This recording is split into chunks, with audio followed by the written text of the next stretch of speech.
Hi, this is Sandy Jo from Rhinestone Templates, and I am working in WinPC 2014, and this is just a little lesson on how to tighten up your stones. Sometimes if you think your spacing, if you've done a download, and if your spacing is too tight on some of the downloads, the people are purchasing the stones are too tight and they're touching, they're having collisions. So when you go to cut them, you're cutting through one stone to another stone in the template material, or you're ripping your template, your sticky flock, or your template material, or your HTW. So I'm going to show you how to go ahead and stretch your stones out just a little bit more really easily in WinPC 2012 or 2014, or how to actually, if you wanted to tighten the image, if you get an image and the stones are too far apart and you want them tighter, how to kind of work with them too. Or if you just made something and you think, gosh, it's just way too big, you know, what am I going to do with an 8-inch B? So I'll show you how to kind of work that a little bit with a couple of tools. It's really easy to do in our program in WinPC 2014. And what I'm doing first is I imported my my EPS into. I use EPS in WinPC. You can also use SVGs, PLTs, DXFs, but I use EPS a lot. So I just have my image here of my bee, and I do have it set at about 9 inches. So I'm just going to go ahead and stone it, and I'm going to use my outline stoning because I know these lines are nice and thick, so it's going to give me 2 lines anyway. So I'm just going to go ahead and, oh, before we do that though, do you see on the bottom down here where it looks like it's all black? It actually isn't all black.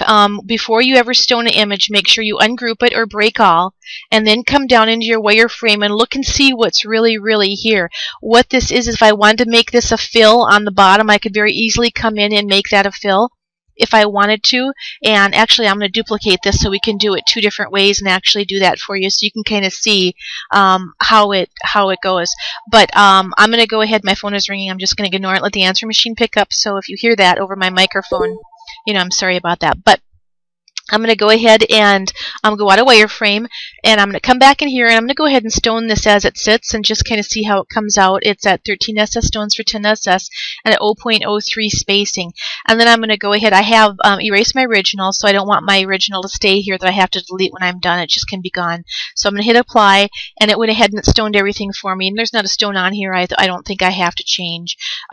If I wanted to go ahead and stone this separately, you could also stone it because it's ungrouped and break all. You can go ahead and stone all these little pieces out separately if you want to give them a little, you know, if you want to do some filling, some outlining, and you can break up this image. I'm going to do the outside here, but it's going to see how it leaves my solids right there.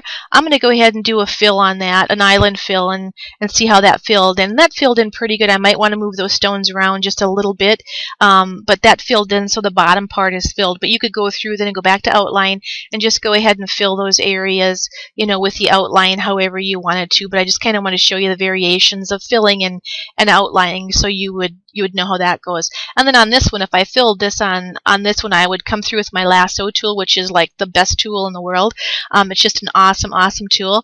And I've said that for years. The WinPC is one of the only programs that I know of for rhinestones that has had this particular tool in here for absolutely years. But I would just go through, grab some of my stones, color them just a little bit differently. Let's leave that one black actually.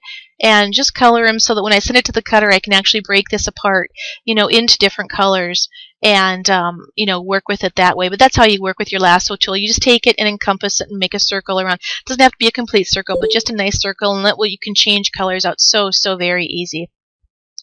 You can also do color selection, so you can cut by color selection and color sizing, but we'll go through all these features by themselves.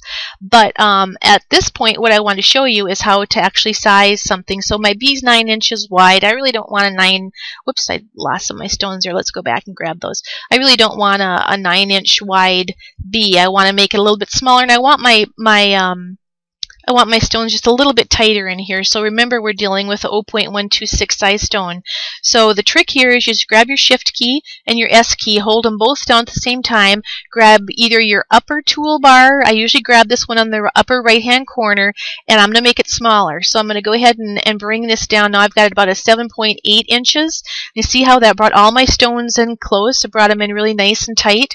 Let's go ahead and go in now and see if My stones are still the same size. Yep, they're a perfect 0.126. So I took about 2 inches off the size of that image by bringing those stones in tighter. I would also make sure you don't, I would make sure that you don't have your stones too tight, that you have the stones a nice distance apart, but still so they look really close together, but enough that you can get your membrane material in there too. If you want to enlarge it, if you've got a download or something from someone where it's come in too tight. I've been helping a lot of people with this that are buying some downloads where the stones are too tight.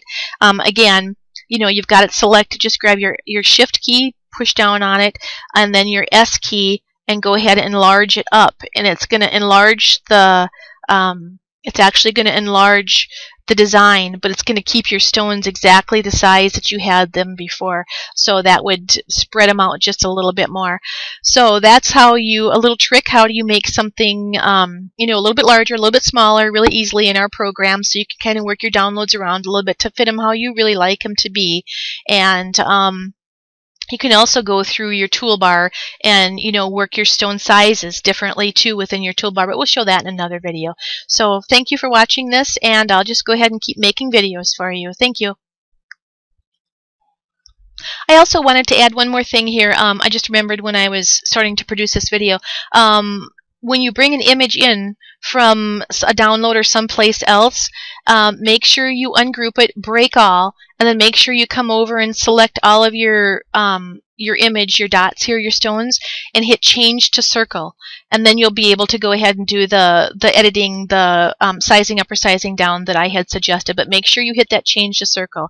Thank you.